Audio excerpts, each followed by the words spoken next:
Retour au débat pour cette théma spéciale en direct sur l'Afghanistan. Et pour ce deuxième débat, cette deuxième partie du débat, une cinquième invitée vient de nous rejoindre. Il s'agit de Madame Abbassi. Bonsoir. Bonsoir. Vous êtes française d'origine afghane. Oui. Il y a combien de temps que vous avez quitté l'Afghanistan? Il y a environ 15 ans. 15 ans. Vous étiez partie dans quelles conditions à l'époque?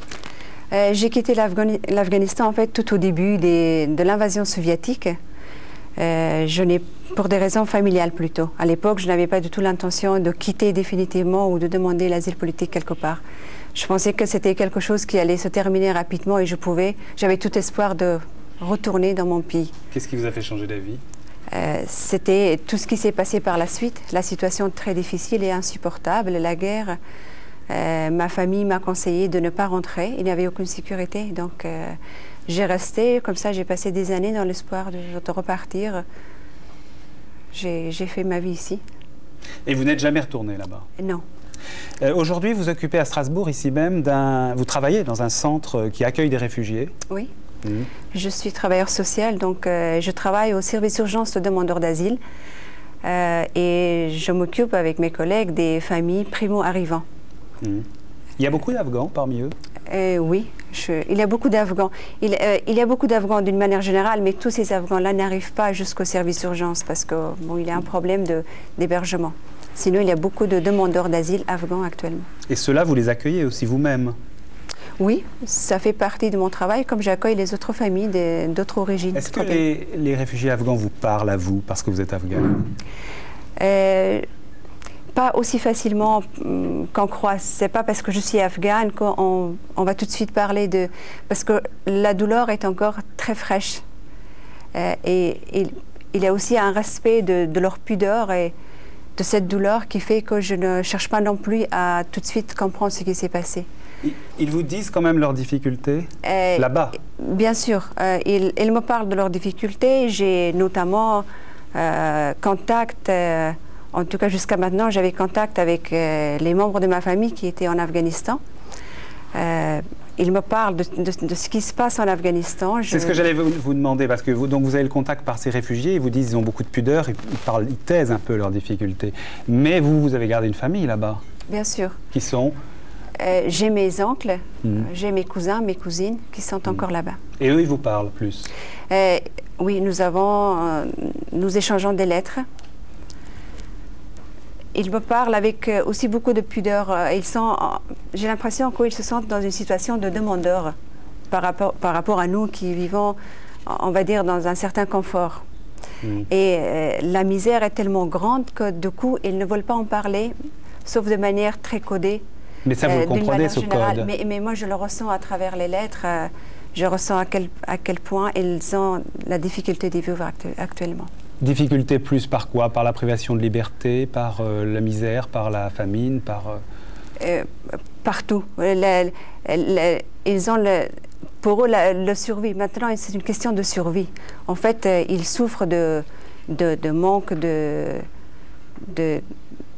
tout ce qui est nécessaire pour la santé, des moyens médicaux. Ils manquent de la nourriture, ils manquent de vêtements. Ça, c'est les choses primordiales. Ils ne sont pas à l'abri, ils ne sont pas en sécurité.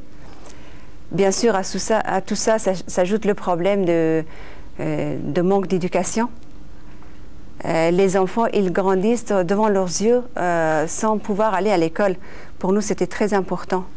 Ce problème de l'enseignement, l'école était très, très important. Vous avez été là-bas, dans les écoles afghanes, bien sûr. Oui, bien sûr. Moi, j'étais... à l'époque où j'étais, il y avait l'école, il y avait les moyens d'aller à l'école, à l'université. Aussi bien pour les femmes que pour les hommes à cette époque? Aussi bien pour les femmes que pour les hommes. Peut-être, c'est pas... Il n'y avait pas de parité, on ne peut pas dire qu'ils avaient accès, les femmes avaient autant d'accès que les hommes, ou peut-être avec même facilité, mais on allait vers une émancipation. Il y avait l'espoir, en tout cas, de... Pour vous, cet espoir, en ce moment, il est complètement étouffé? Pour moi, non, je ne pense... Non. Honnêtement, j'ai encore de l'espoir.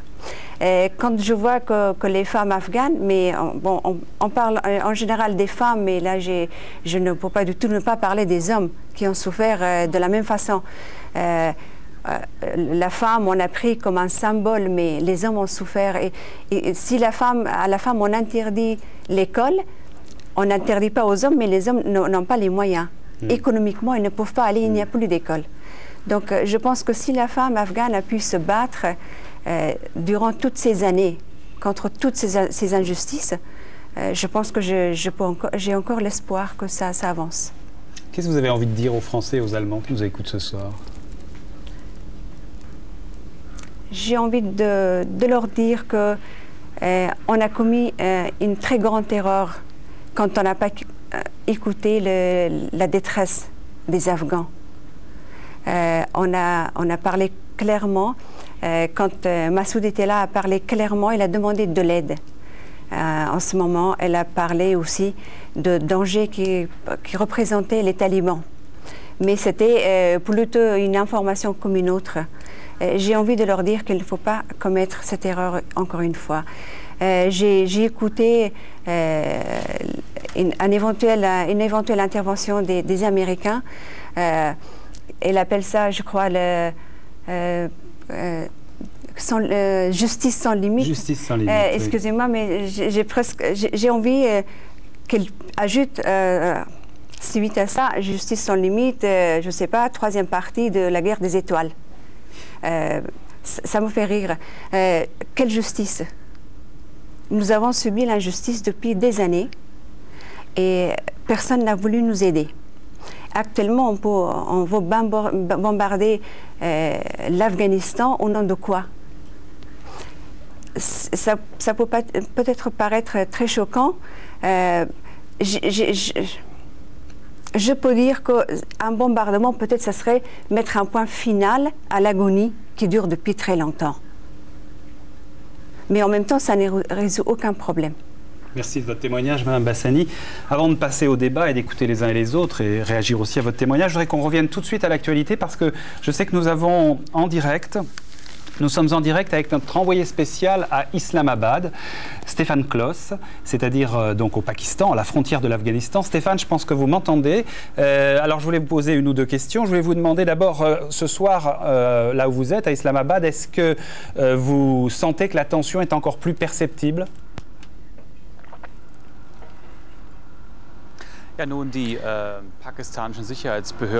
Les services de sécurité pakistanais, du fait de l'instabilité de la situation en termes de sécurité, ont renforcé leur dispositif militaire. Tous les points stratégiques au Pakistan sont sous surveillance militaire, des militaires fortement armés. Les troupes de frontières pakistanaises ont également, le dispositif militaire aux frontières a été renforcé. Les journalistes n'y ont plus accès. De l'autre côté de la frontière, les talibans, manifestement, ont envoyé de nombreux combattants aux frontières, ont installé des lance-roquettes, des pièces d'artillerie dans l'attente d'une frappe américaine. Pour l'instant, à Islamabad, tout est calme, la vie est normale, on peut faire son travail de journaliste tout à fait normalement, les rues sont sûres, mais on constate que les milieux les plus radicaux, les partis qui ont annoncé des manifestations et des grèves demain, occupent de plus en plus la rue, pas seulement à Islamabad, mais également dans l'ensemble du Pakistan. Et là, dans les jours qui viennent, les choses pourraient bouger. Stéphane, est-ce que le gouvernement pakistanais soutient toujours les talibans comme il l'a fait autrefois ?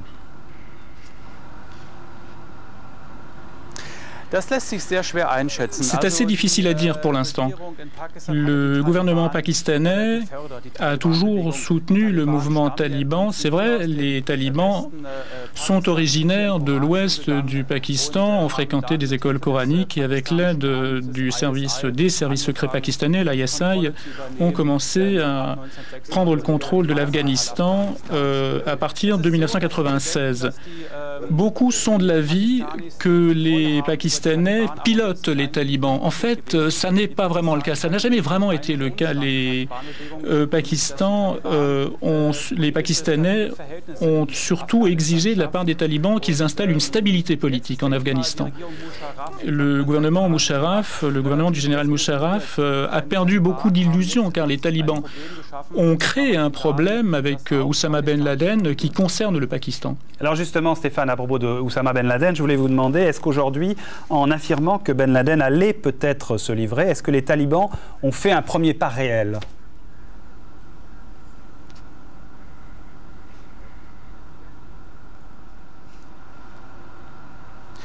Je crois que vraiment il est très difficile de porter une appréciation sur la question. Les oulémas, la Shura, donc le conseil des docteurs, de 1000 docteurs du Coran, qui a siégé jusqu'à cet après-midi à Kaboul, n'a émis qu'une recommandation en direction du gouvernement afghan et donc en direction du Mollah Omar. On recommande de convaincre Oussama Ben Laden de quitter délibérément de son plein gré le pays pour aller s'installer ailleurs. Le chef des talibans, le Mollah Omar, peut décider de la marche à suivre, il peut décider de dire que Ben Laden peut rester en Afghanistan. Il faut également voir l'autre aspect du problème. Les religieux ont également dit qu'ils allaient déclarer la guerre sainte pour le cas où les Américains attaqueraient l'Afghanistan.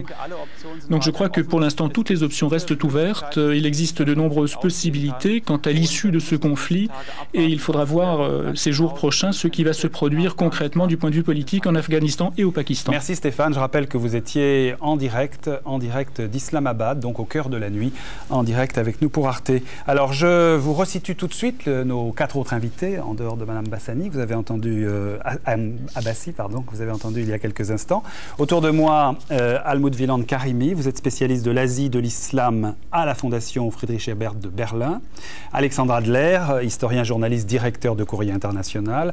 Bernard-Henri Lévy, philosophe, écrivain, qui a rencontré plusieurs fois le commandant Massoud et qui s'est rendu en Afghanistan plusieurs fois. Et puis Willy Stoll, ethnologue, journaliste, ancien correspondant de la radio allemande. Alors messieurs, madame, je voudrais que vous réagissiez un petit peu à la fois au témoignage de madame Abbasi et puis aussi à ce qui a été dit tout à l'heure donc par notre correspondant à Islamabad. Qui veut ouvrir le feu sur ce sujet?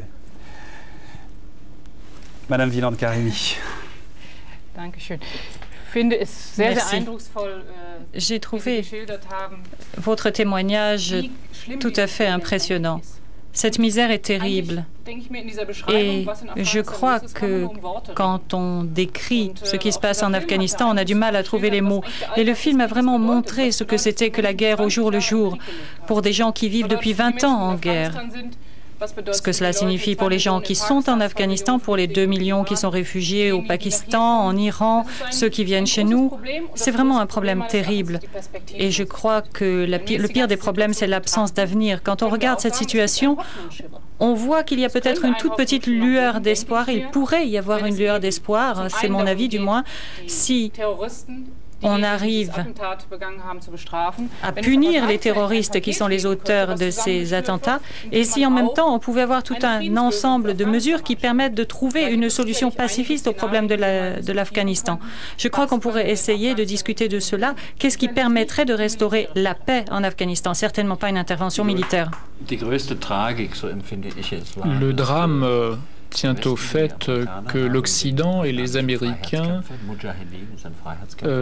pour les Moudjahidines, les combattants de la liberté, leur ont fait à croire que l'Occident était intéressé à la liberté. Une fois que l'URSS a été battue, l'Occident s'est détourné de l'Afghanistan et donc, aux yeux des Afghans, a montré sa traîtrise. En fait, les Afghans ont compris que l'Occident ne voulait que l'Afghanistan paye de son sang la défaite soviétique. Et cette amertume, les Afghans ne l'ont jamais oublié. Ensuite, le pays a sombré dans la guerre civile avec des seigneurs de la guerre. Il n'y avait plus de parti politique.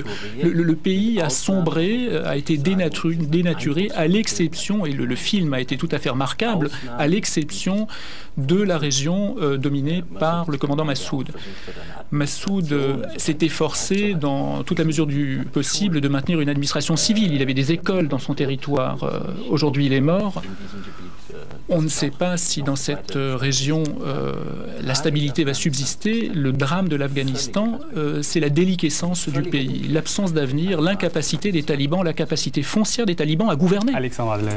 Je suis d'accord avec le diagnostic. Simplement, il me semble que la responsabilité de l'Occident est tout à fait minime dans cette affaire et que la responsabilité principale de l'état d'anarchie et l'entretien du mouvement des seigneurs de la guerre revient à l'armée pakistanaise. C'est ça, ce que j'allais vous dire. L'armée pakistanaise et les talibans ne tiennent que par le Pakistan. Mais bien entendu, quand ils ont battu Massoud, et ils y sont arrivés lentement, eh bien, il y avait pour toutes les armes techniques, l'artillerie, le génie, les transmissions, des officiers pakistanais qui les encadraient, de l'argent pakistanais et saoudien qui les soldait.